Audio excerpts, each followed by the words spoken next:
بسم اللہ الرحمن الرحیم۔ السلام علیکم۔ نیوز انالیسز کی ایک نئی ایپیسوڈ کے ساتھ میں ہوں سید عارف بہار۔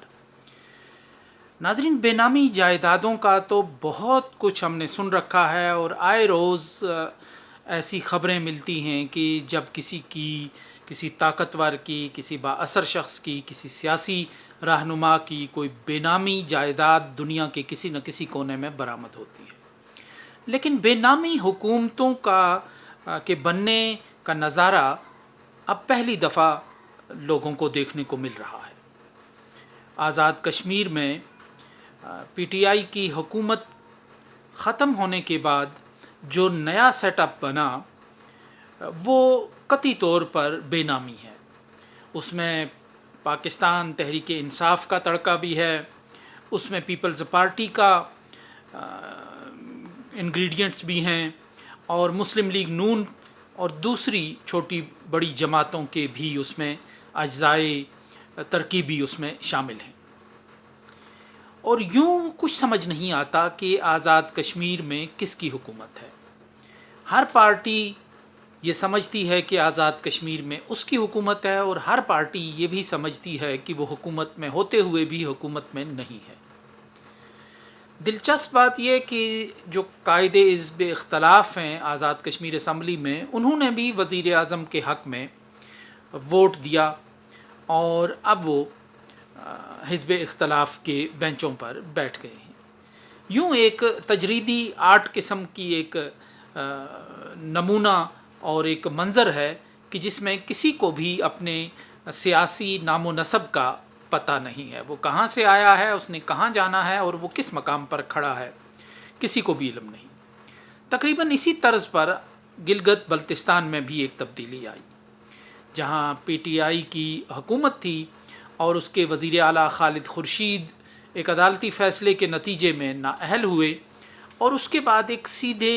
سادے جمہوری اصول کے مطابق اکثریت کی بنیاد پر عددی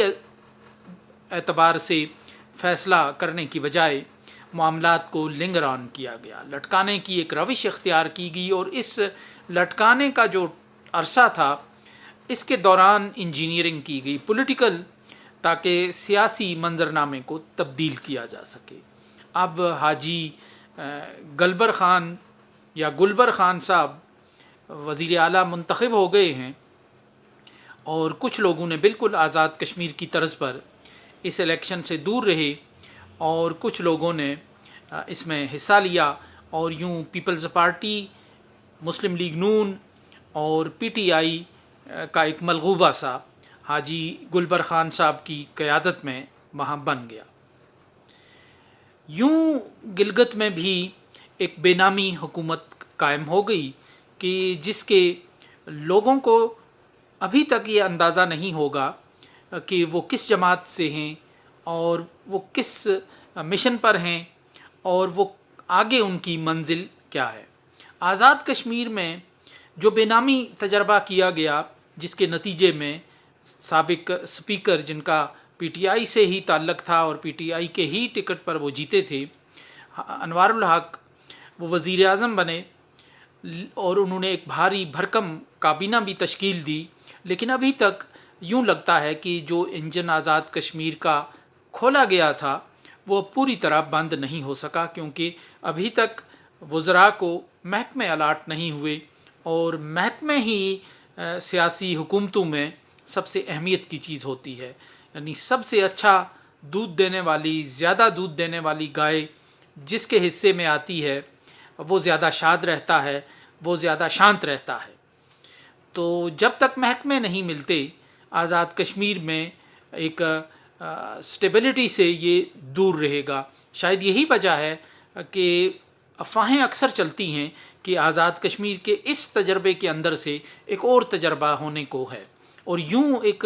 انسٹیبلٹی کی سی کیفیت آزاد کشمیر میں پیدا ہو چکی ہے۔ اسی طرح گلگت بلتستان میں بھی ایک اچھی بھلی نام و نسب والی حکومت، جس کا واضح تھا کہ کس پارٹی کی ہے، اور لوگ ایک پارٹی کے کھونٹے کے ساتھ بہرحال بندھے ہوئے تھے، اس کا ایک عنوان تھا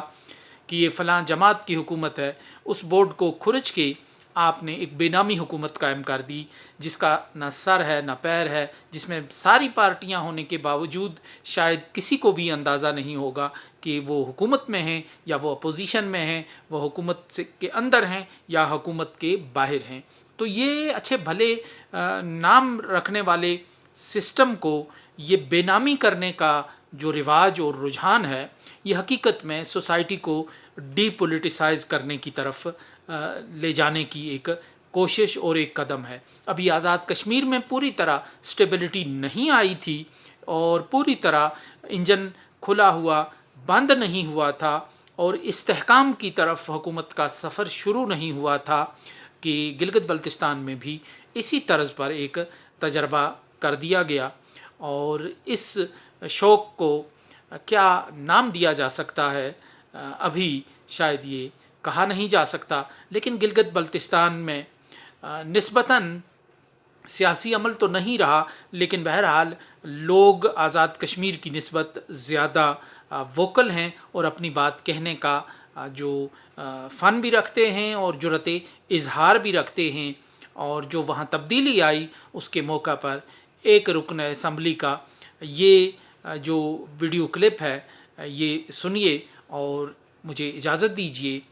اس کے ساتھ ہی اللہ نگہبان، خدا حافظ۔ جناب اسپیکر، مقتدر ایوان کہہ کر اس اسمبلی میں جھوٹ بولا جا رہا ہے، یہ ایک مظلوم اسمبلی ہے۔ میں سی ایم کو مبارکباد دینے کے علاوہ اپنے تمام دوستوں کو بھی امانتاً مبارکباد دے رہا ہوں۔ یہ شام کو آرام سے بیٹھ کر اکیلے میں سوچے، اگر اس مہینے کے دوران جو کچھ ان کے ساتھ ہوا ہے اگر وہ ضمیر کے مطابق ہے تو آپ کو بہت مبارک ہو، نہیں ہے تو اس شیم فل پریکٹس کو خود سے کنڈیم کرنا چاہیے۔ جناب اسپیکر، اسلام آباد کی مداخلت بہت زیادہ بڑھ گئی ہے جس کے بھیانک نتائج آ سکتے ہیں۔ ہم چھوٹے لوگ ہیں اپنی جگہ پر،